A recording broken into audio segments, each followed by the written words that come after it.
नमस्कार, मैं अजय साहू और आप देख रहे हैं शोरगुल टाइम्स।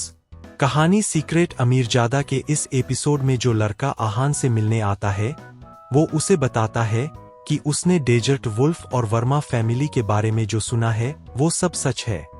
आहान उस लड़के को कुछ नंबर्स देता है जिनसे वो मदद मांग सकता है।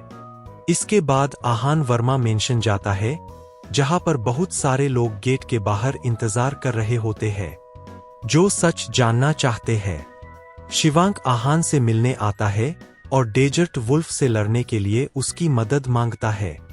शिवांक वीरेन के पास गया और उसने उसे आहान का जवाब बता दिया। वीरेन को इस जवाब की उम्मीद थी, इसलिए उसने उसके बारे में ज्यादा नहीं सोचा बल्कि उससे पूछा, वैसे डेजर्ट वुल्फ की तरफ से कोई मूवमेंट हुई? शिवांक ने जवाब दिया, कुछ दिन पहले उन्होंने ये बात फैला दी थी कि उनके पास जो आइटम है वो असली है। वो लोग जानबूझकर हमारा नाम मिट्टी में मिलाना चाहते हैं, इसलिए ये बात बोल रहे हैं कि उन्होंने हम पर अटैक किया था और हम उनसे हार गए। वीरेन ने कहा, हम और सी लायन टावर के बारे में कुछ पता है? इस सवाल से शिवांक थोड़ा हैरान हो गया। उसे इसके बारे में कुछ नहीं पता था और घर के बड़े और इम्पोर्टेंट लोगों को इस मैटर में उसका इन्वॉल्वमेंट भी नहीं चाहिए था। शिवांक के बदले हुए एक्सप्रेशंस देखकर वीरेन समझ गया था कि उसे उसके बारे में कुछ नहीं पता है। शिवांक ने कहा, वीरेन अंकल, मुझे इसके बारे में कुछ नहीं पता है। वीरेन ने कहा, हाँ, मैं भूल गया था कि तुम्हें इसके बारे में कुछ नहीं पता है। ये सुन शिवांक ने कुछ नहीं कहा, पर मन ही मन में वो चाहता था कि वीरेन उससे इसके बारे में और बात करे और फैमिली की इम्पोर्टेंट डिस्कशन में उसका इन्वॉल्वमेंट हो। पर वीरेन ने ऐसा कुछ एक्सप्रेस नहीं किया, इसलिए शिवांक बात पूरी होने के बाद वहां से चला गया। जब वो अपने रूम में आया तो उसने देखा कि उसकी माँ कुछ काम कर रही थी। उनकी उम्र करीब 45 साल थी और वो सुई में धागा डालने की कोशिश कर रही थी। शिवांक ने उनके हाथों से सुई धागा लेकर धागा पिरोने के बाद कहा, मम्मी, आपको ये सब काम नहीं करने चाहिए अब। उसकी माँ ने कहा, मुझे ये सब काम करना पसंद है। वैसे तुम कब आए? शिवांक ने कहा, अभी आया। वीरेन अंकल से मिलने गया था। उसकी माँ ने कहा, तुम वीरेन जी के लिए इतना काम करते हो, इसलिए उन्होंने हमें रहने की जगह दी है। शिवांक ने कहा, पता है मम्मी, ये सब छोड़ दो न अब। आपको अब आराम करना चाहिए। मैं ऐसा नहीं कर सकती। शिवांक की माँ ने हमेशा से बहुत काम किया था और अब इस उम्र में आकर आराम करना उनके लिए पॉसिबल नहीं था। वो हमेशा किसी न किसी काम में अपने आप को बिजी रखती थी। शिवांक ने कहा, जो आपको ठीक लगे, पर अपना ध्यान रखना। और हाँ मम्मी, उस आदमी की कोई खबर मिली? शिवांक, तुम उन्हें पापा नहीं कह सकते क्या? जब शिवांक ने कोई जवाब नहीं दिया तब उसकी माँ ने कहा, उनकी कोई खबर नहीं आई है, पर अगर उन्होंने कहा है कि वो वापस आएंगे तो जरूर आएंगे। शिवांक ने कहा, मम्मी, आप क्यों हमेशा वापस उस पुराने घर में जाती है? वो यहाँ से बहुत दूर है और आप बहुत थक जाएंगी। उसकी माँ ने कहा, मैं ये समझ लूंगी कि मेरी एक्सरसाइज हो रही है। शिवांक और उसकी माँ एक पुराने घर में रहते थे। जब से शिवांक को समझ आई थी वो हमेशा वहीं पर रहता था। उसकी माँ अपने पति के इंतजार में रोज वहां जाती थी। शिवांक ने अपनी माँ से इस बारे में बहुत बार बात की थी, पर उन्होंने उसकी बात कभी नहीं मानी थी। खाना खाने के बाद उसकी माँ ने कहा, तुम अपना ख्याल रखना। अगर वीरेन जी तुमसे ज्यादा काम करवाए तो मना कर देना। शिवांक ने कहा, आप चिंता मत करो, मैं अपना ख्याल रखूंगा, आप भी अपना ख्याल रखना। इसके बाद उसकी माँ और वो दोनों वहां से अपने अपने रास्ते पर चले गए। एक बार में इस वक्त मधुर ड्रिंक कर रहा था। अपने हाथ से गोल्ड कॉइन निकल जाने की वजह से वो बहुत परेशान था।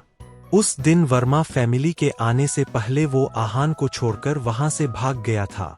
जब पहले आहान उसे छोड़कर भागा था तब वो आहान से नाराज हो गया था, इसलिए अभी वो अकेले ड्रिंक कर रहा था।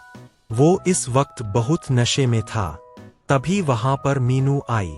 वो सीधा मधुर के पास आई और उसने उसकी कलाई पकड़ ली। मधुर ने उसकी तरफ देखा और कहा, तुम? मीनू ने कहा, हाँ मैं। चलो मेरे साथ। उसे देखकर मधुर बहुत घबरा गया था।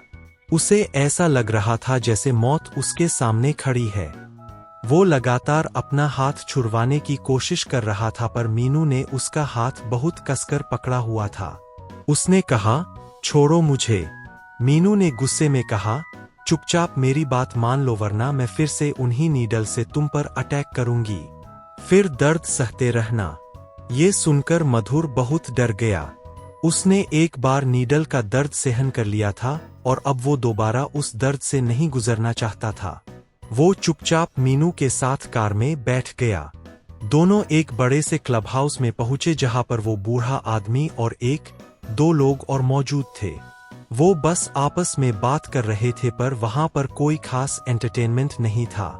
मधुर नशे की हालत में वहां पर खड़ा था और उस बूढ़े आदमी को देख रहा था। उस आदमी ने उससे पूछा, वर्मा फैमिली के सीक्रेट वॉल्ट में उस दिन तुम थे? मधुर ने कहा, हाँ। जब उस आदमी ने देखा कि मधुर बहुत ओबीडियंट है तो उसने उसे बैठने के लिए कह दिया। वो मीनू के पास जाकर बैठ गया। इसके बाद उसने पूछा, तुम वहां पर क्यों थे? मधुर ने कहा, आप वहां पर क्यों थे?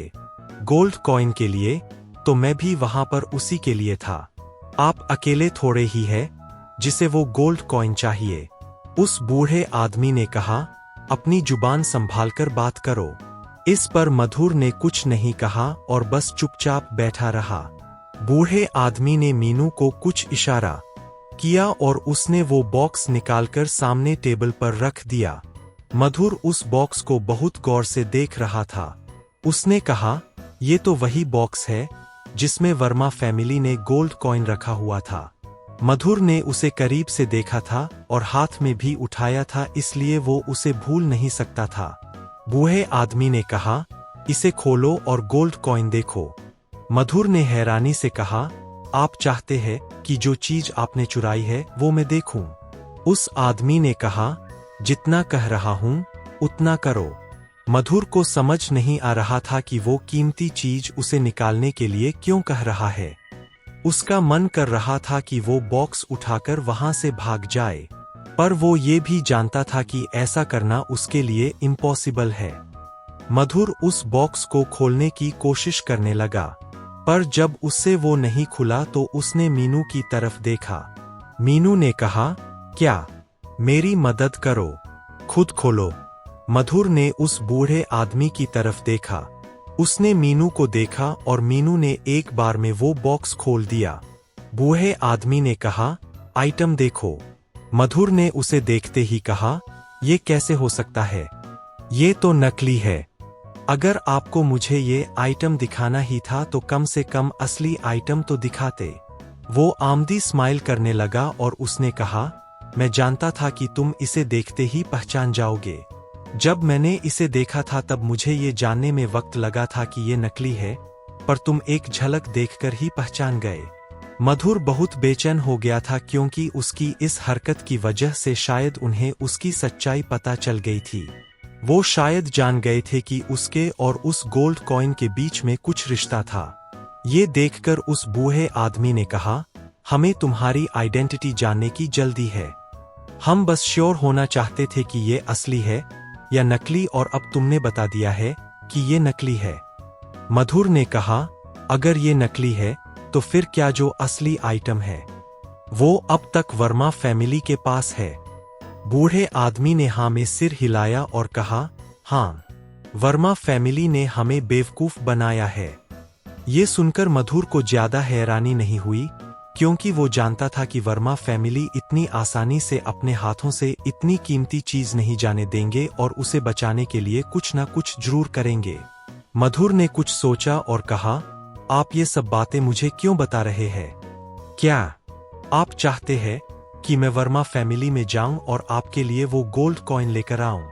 बूढ़े आदमी ने कहा, तुम्हें लगता है तुम्हारे पास कोई और ऑप्शन है? इसके बाद मीनू ने कहा, तुम्हारे पास कोई और ऑप्शन नहीं है। अगर तुमने हमारी मदद की तो तुम्हारे जिंदा रहने के चांसेस है, पर अगर तुमने हमारी मदद नहीं की तो मैं तुम्हें यही मार दूंगी। मधुर ने कहा, आप लोगों ने मुझे समझ क्या रखा है? आपको नहीं लगता अगर मेरे पास इतनी हिम्मत होती तो मैं कब का वो गोल्ड कॉइन उनसे चुरा चुका होता? मेरे बारे में ज्यादा ही अच्छा नहीं सोच रहे आप? इस पर बूढ़े आदमी ने कहा, हम जानते हैं तुम ये काम अकेले नहीं कर सकते हो, पर जो तुम्हारे साथ है वो तो तुम्हारी मदद कर सकते हैं ना। ये सुनकर मधुर समझ गया कि वो लोग उसकी असलियत बहुत पहले से जानते हैं। उसने कहा, आप मेरे बारे में शुरू से जानते थे, पर मैं आपकी कोई मदद नहीं कर सकता। वो लोग सब कुछ भूलकर आगे बढ़ गए हैं, बस मैं ही हूं जो अपने दिल में नफरत लिए बैठा हूं। बूढ़े आदमी ने गहरी सांस ली और कहा, कितने दुख की बात है कि इतने पावरफुल लोगों की ये हालत हो गई है। मधुर ने कहा, इसमें दुखी होने की कोई बात नहीं है। ये तो दुनिया की रीत है कि जो भी जीतेगा वही आगे बढ़ेगा, और दुनिया भी हमेशा जीतने वाले को ही याद रखती है। और जहां तक बात डेजर्ट वुल्फ की है, तो हो सकता है कि आपकी हालत उससे भी ज्यादा बुरी हो जाए। ये बात सुनकर मीनू को बहुत गुस्सा आया। वो वहीं पर मधुर को मारना चाहती थी, पर वो उस आदमी की वजह से रुक गई थी। वो बूढ़ा आदमी गुस्से में था, पर फिर भी उसने कहा, कोई नहीं जानता कि डेजर्ट वुल्फ कब तक रहेगा, पर वो जब तक है तब तक मेन कैरेक्टर है। वहां पर एक यंग लड़का और बैठा था। उसने बहुत देर से कुछ नहीं कहा था और चुपचाप उनकी बातें सुन रहा था। जब मधुर ने डेजर्ट वुल्फ की इंसल्ट की तब उसके चेहरे पर कोई रिएक्शन नहीं था, जिसका मतलब ये था कि वो डेजर्ट वुल्फ का आदमी नहीं था। उसने गोल्ड कॉइन की तरफ इशारा किया और कहा, जो भी है, तुम्हें कोई तरीका ढूंढना ही पड़ेगा जिससे वो गोल्ड कॉइन चुराया जा सके। हमें असली गोल्ड कॉइन चाहिए और वो तुम्हें लेकर देना ही होगा। ऐसा लग रहा था जैसे अब वो लोग मधुर को फोर्स कर रहे थे कि उसे ये काम करना ही होगा। मधुर नशे में था, इसलिए वो उस यंग लड़के को पहचान नहीं पा रहा था, पर अगर आहान वहां होता तो वो उसे आसानी से पहचान लेता। वो आदमी कौन था जो डेजर्ट वुल्फ के साथ था, जिसे आहान जानता था? आगे जानने के लिए बने रहिए हमारे चैनल शोरगुल टाइम्स के साथ। बस इसी के साथ यह एपिसोड यहीं पर समाप्त होता है।